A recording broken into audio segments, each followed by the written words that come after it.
Hello guys, rero ubu ngubu tugiye kuba twarebera hamwe amakosa agera ku makosa agera kuri ane. Tugiye kurebera hamwe umuntu akora amakosa agera kuri ane gute atarafungura YouTube channel.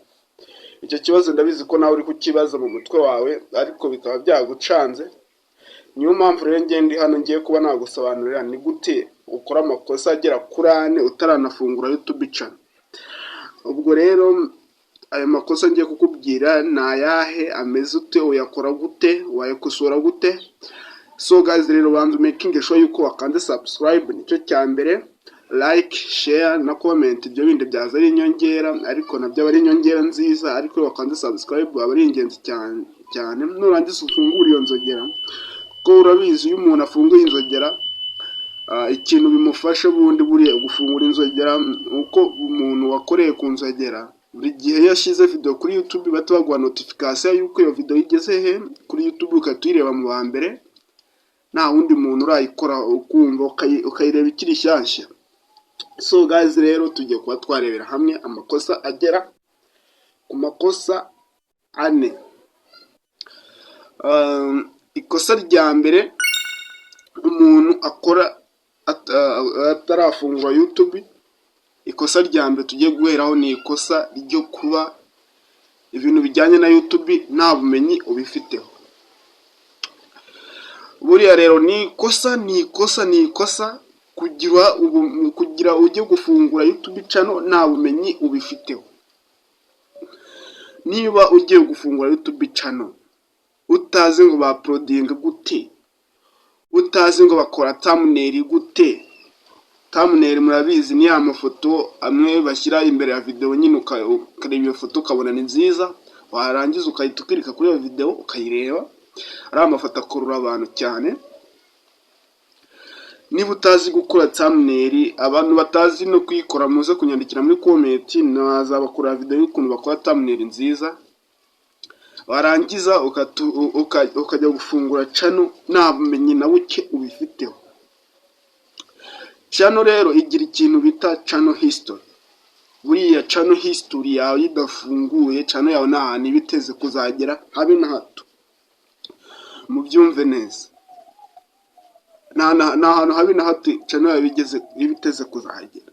Niba rero nta bumenyi bifiteho, ukaba utashobora kwifungurira channel history, ukaba utashobora kwikora thumbnail, ukaba utashobora ku-uploading, ntago ari wo mwanya mwiza wo gufungura YouTube channel.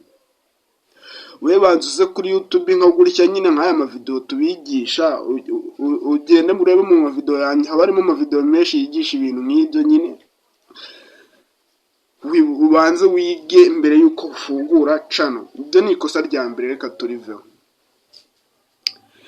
Ikosa rya kabiri ni ukuza kuri YouTube nta content ufite.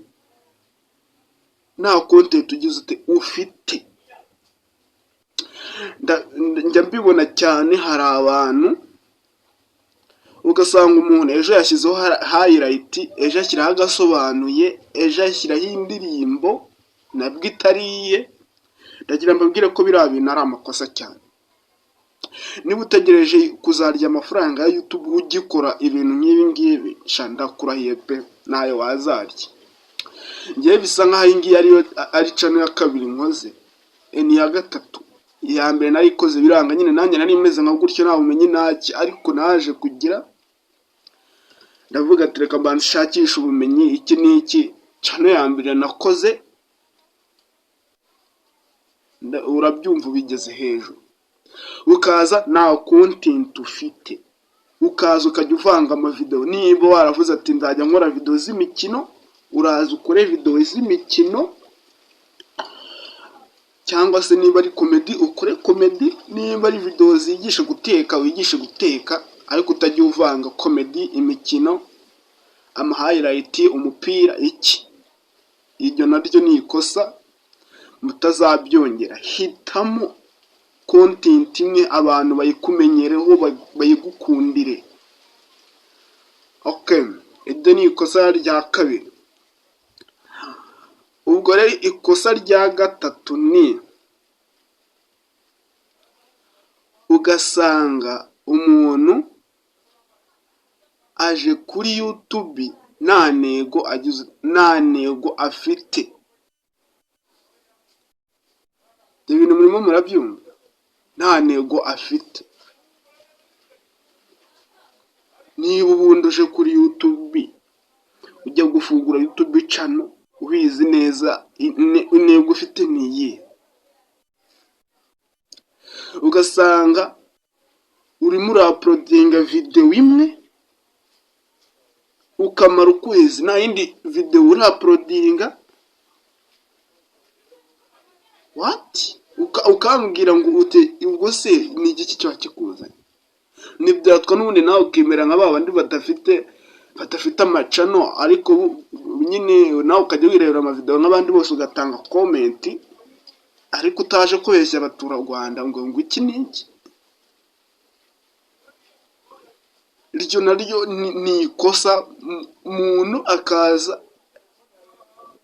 video imwe mu mezi 5,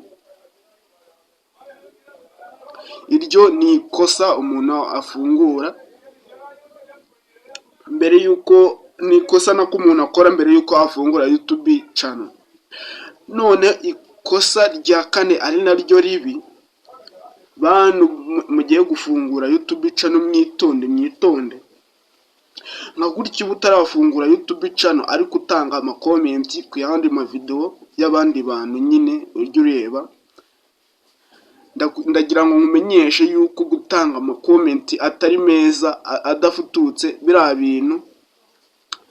Nka gutyo twebwe nyine Twitter umuntu ubizi arabibona akagutangamo recommend bigasa nyine, reka tuvuge akakurega akavuga ati uyu muntu ngereranyije agatanga ubusobanuro ati yaba yarandutse gutya na gutya. Wa muntu we niba ujya utanga mu comment atari meza kandi wibwira ko uri gushaka gufungura YouTube channel atari meza, hari abantu bashobora kuba barakureze nyine mubo wahaye ama comment atari meza. YouTube iravuga ati byange bikunde iyi email yakobo bayibona ko niratanze comment tuzayitegereza paka igihe wagize YouTube channel ukaba monetization. Wamara kuba monetization amafaranga yawe ndakubwiza ukuri ko bazajya bagukata amagambo mabi wakoresheje kuri YouTube. Bura niho hantu ni hamwe mu hantu hagira discipline ibaho, niho discipline yo kuri YouTube na n'ahandi hantu wayibona. Amategeko noneho kuri YouTube. Muri video n'ubutaha tushobora kuzareba amategeko agera ku mategeko 5 yo kuri YouTube udashobora kurengaho, ndetse n'abashaka kumva mbigisha uburyo ki wafungura channel history mwanyandikira muri comment.